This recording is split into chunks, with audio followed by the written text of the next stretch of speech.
Everybody नमस्कार, welcome to our channel NEET prepare. और आज इस वीडियो में हम रिप्रोडक्शन इन ऑर्गेनिजम्स को कंटिन्यू करते हुए पढ़ रहे हैं सेक्सुअल रिप्रोडक्शन। देखो, अरे सेक्सुअल रिप्रोडक्शन में क्या होता है, सेक्सुअल रिप्रोडक्शन के बारे में हम मोस्टली चीज़ें तो पढ़ चुके हैं जब हमने एसेक्सुअल सेक्सुअल का कंपैरिजन किया था वीडियो नंबर 1 के अंदर। तो देखो यहाँ पर सेक्सुअल रिप्रोडक्शन क्या है, एक एलैबोरेट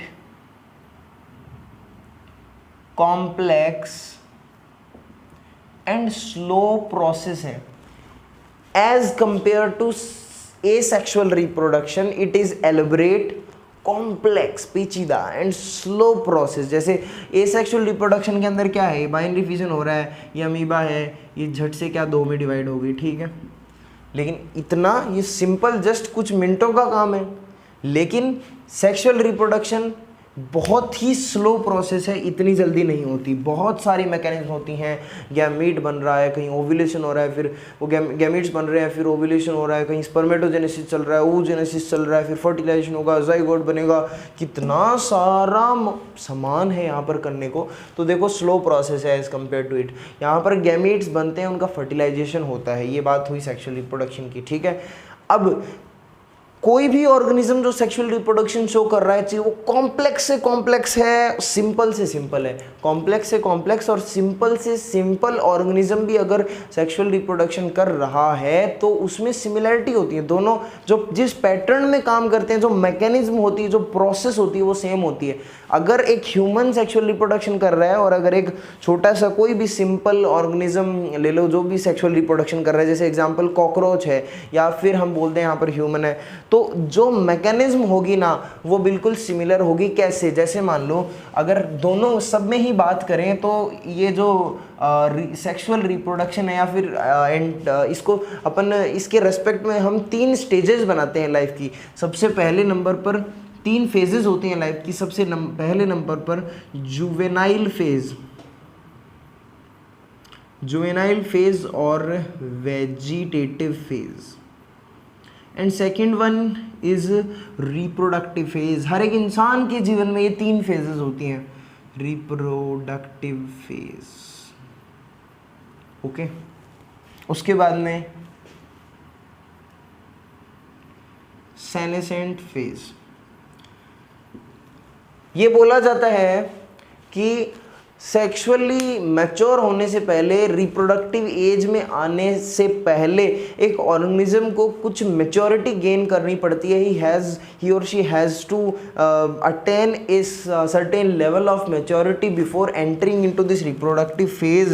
तो रिप्रोडक्टिव फेज में क्या होता है, रिप्रोडक्शन होना होता है। तो रिप्रोडक्शन होने से पहले बहुत सारी तैयारियां होती हैं। तो वो तैयारियां, वो जो बचपन होता है, दैट इज जुवेनाइल फेज या जुवेनाइल फेज एनिमल्स में। और अगर प्लांट्स में इसको बोला जाए तो हम बोल देंगे अरे वेजिटेटिव फेज। तो vegetative phase is in plants and juvenile phase is in animals. Juvenile phase is in animals, okay. उसके बाद में ये ऑर्गेनिज्म आया रिप्रोडक्टिव फेज में। यहाँ रिप्रोडक्शन हुआ, गैमेटोजेनेसिस, गैमीट ट्रांसफर, ओके, वगैरह वगैरह। उसके बाद में क्या होता है कि धीरे धीरे बॉडी की जो मैकेनिज्म है, जो बॉडी फंक्शंस है, वो स्लो होने लगते हैं। बॉडी की मेटाबॉलिक रेट स्लो होने लगती है और धीरे धीरे इंसान बुढ़ापे की ओर बढ़ता है, सेनेसेंट की ओर बढ़ता है, एजिंग हो जाती है। तो that is called senescent phase where any organism is no more reproductively active, okay. So ये सेनेसेंट फेज है, रिप्रोडक्टिव फेज, जुवेनाइल फेज, ठीक है। अब एक बात बताऊं, प्लांट्स 3 तरीके के होते हैं। कुछ होते हैं एनुअल प्लांट्स, कुछ होते हैं बाइनियल प्लांट्स एंड कुछ होते हैं perennial plants. Perennial plants, okay, biennial plants, ठीक है। सो एनुअल प्लांट और बाइनियल प्लांट जो होते हैं, क्या क्या होते हैं मैं समझाता हूँ। सबसे पहले एनुअल प्लांट को लेते हैं। एनुअल प्लांट वो होते हैं जिनके अंदर जो अपनी life cycle, complete life cycle, ये जो पूरी लाइफ साइकिल है, ये केवल एक ग्रोइंग सीजन में कंप्लीट कर लेते हैं। जैसे एग्जांपल वीट है, राइस है 4 महीने में पूरी लाइफ साइकिल कंप्लीट, एक पर्टिकुलर सीजन में पूरी लाइफ साइकिल कंप्लीट हो गई। उस सीजन में उसने वेजिटेटिव ग्रोथ भी कर ली, रिप्रोडक्शन भी कर लिया और फिर उसके बाद में सेनेसेंट भी हो गया, सेनेसेंट फेज भी हो गई। तो उसी एक सीजन में लाइफ साइकिल कंप्लीट हो गई in within one growing season, that is they are known as annual plants. और एनुअल प्लांट के एग्जाम्पल यहाँ पर लिखे थे मैंने, marigold, wheat and rice, these are annual plants. And biennial plants कौन से होते हैं? बाइनियल प्लांट जो जिनको 2 ग्रोइंग सीजन्स लगते हैं अपनी कंप्लीट लाइफ साइकिल कवर करने के लिए। जैसे वो 2 सीजन्स में क्या करते हैं, जैसे एक सीजन में तो वो क्या करेंगे, वेजिटेटिव ग्रोथ करेंगे, डेवलप होंगे, अच्छे वेजिटेटिव ग्रोथ करेंगे एक सीजन में, और दूसरा सीजन आएगा उसमें क्या करेंगे, उसमें रिप्रोडक्टिव ग्रोथ करेंगे, फ्रूट्स बाद में देंगे, ठीक है। तो ये बाइनियल प्लांट्स के भी एग्जांपल कौन से हैं? जैसे मैंगो है, कोकोनट है, इनमें ऐसा होता है, mango, coconut, these are biennial plants. Okay, यहाँ पर एक बात बोल रहा हूँ कि in annual and biennial plants these 3 phases can be observed easily while in perennial this is not applicable। देखो ये जो दोनों प्लांट्स हैं इनके अंदर हम जैसे अब वीट की कोई जैसे राइस है, राइस ग्रो कर रहा है, तो हम देख सकते हैं उसके अंदर कि अच्छा ये ग्रोथ कर रहा है। फिर क्या किया इसमें, जैसे ही कुछ लगना स्टार्ट हुआ, मतलब इसने रिप्रोडक्शन किया है, फिर उसके बाद में ये ख़त्म हो गया, डेड हो रहा है धीरे धीरे, तो हम क्या कर सकते हैं, अपनी आंखों से देख सकते हैं कि इसने फ्लावरिंग की, इसमें फ्रूटिंग हुई। तो पूरी ये जो तीनों फेजेस हैं ये अपनी आंखों के सामने हो सकती हैं।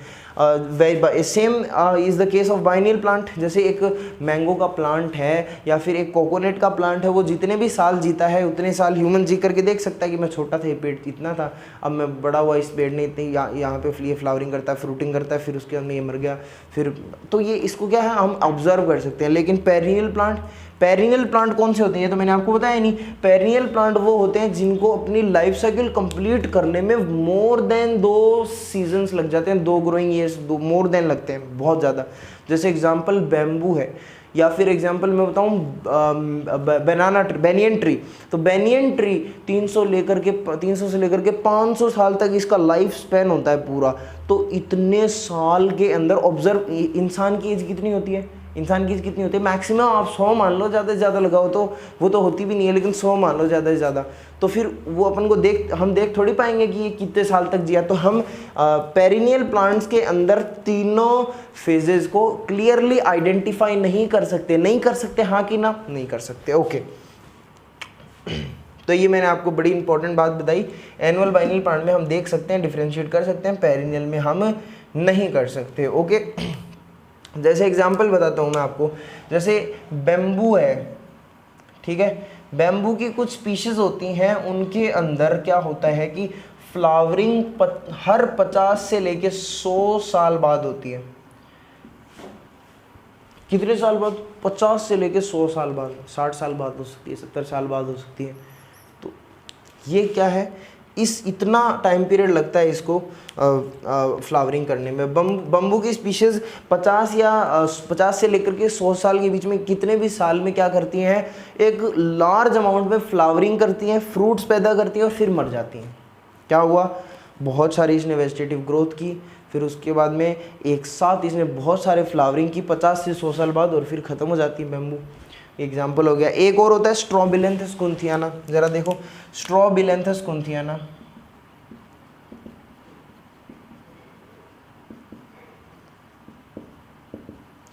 जिसको नीला कुरांजी भी बोला जाता है। स्ट्रॉबिलेंथस कुंथियाना या फिर नीला कुरांजी, ये जो प्लांट है ये 12 साल में एक बार फ्लावरिंग करता है। ये क्या बता रहा हूँ मैं आपको, ये अनयूजुअल फ्लावरिंग फिनोमिनाज हैं, ये कुछ अनयूजुअल फ्लावरिंग करते हैं। जैसे स्ट्रॉबिलेंथस कुंथियाना, नीला कुरांजी हर 12 साल में करता है।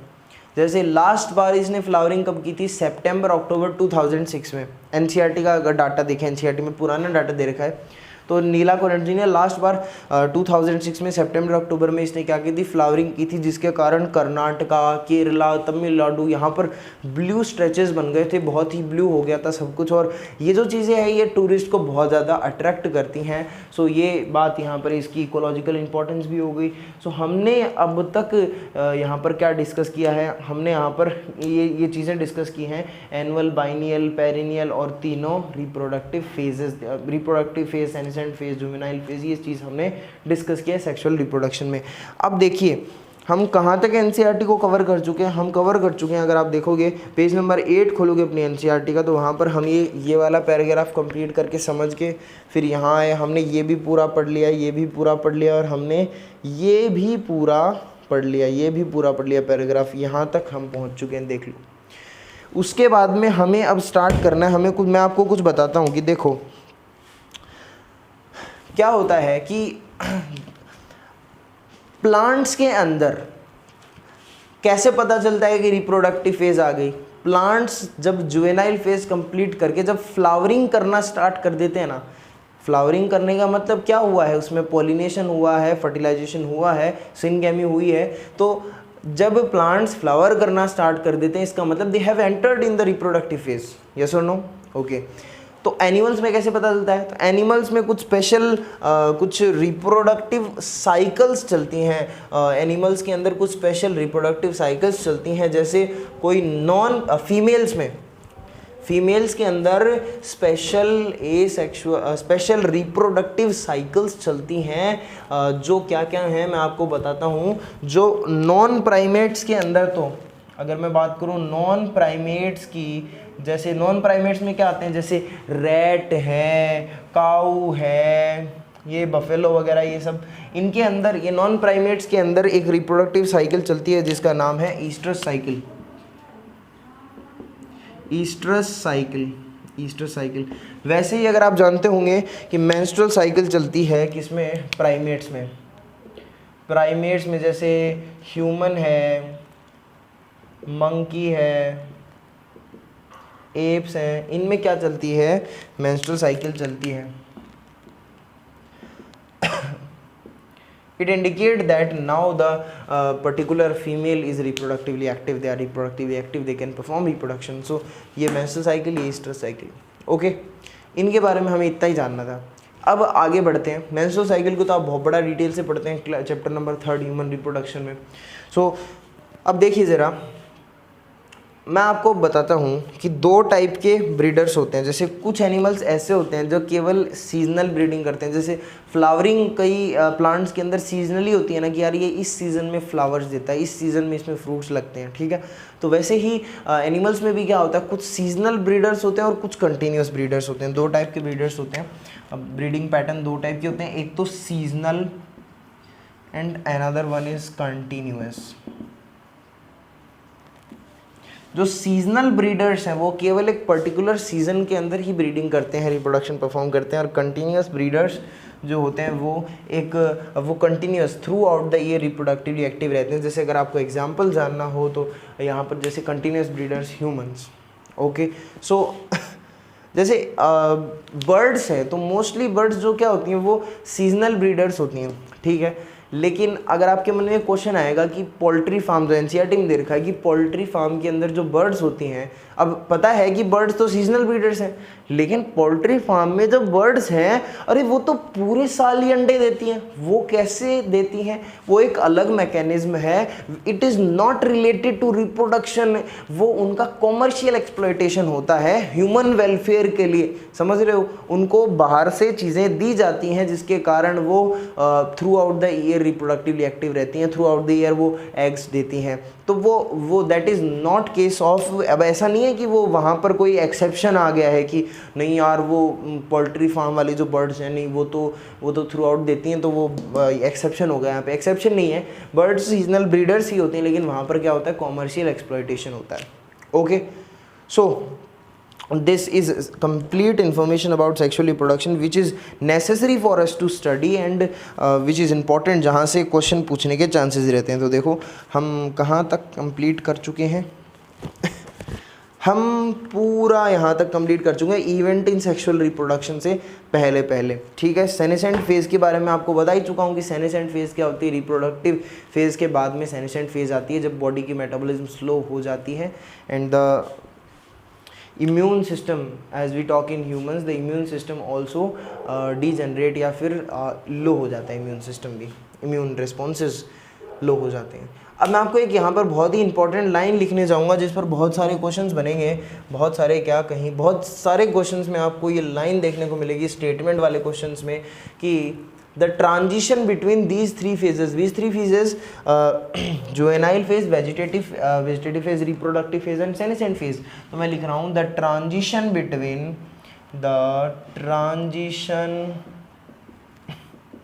between these three phases is due to hormones. ये जो ट्रांजिशन होता है तीनों फेजेस के अंदर, क्या लिखा है मैंने, the transition between these three phases is due to hormones. ठीक है, it is due to hormones, या फिर हम इसको और स्पेसिफिकली अगर बोले ना तो मैं बोल दूंगा due to interaction between hormones, interaction between hormones. ठीक है, हॉर्मोन्स का लेवल कम ज़्यादा होता है, उसके कारण ये सारी चीज़ें होती है। जैसे एग्जांपल दूंगा, हम वेजिटेटिव फेज में होते हैं, हम रिप्रोडक्टिव फेज में कब आते हैं, प्यूबर्टी एज के बाद।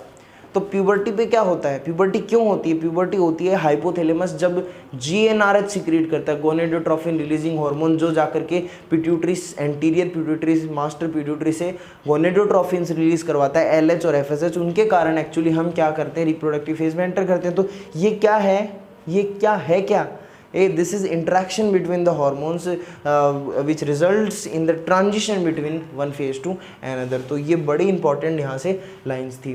अभी जो अगला वीडियो है उसमें हम पढ़ेंगे कि what are the events in sexual reproduction. Events in sexual reproduction क्या होते हैं, देखो थोड़ा सा एक बेसिक आइडिया मैं आपको देता हूँ।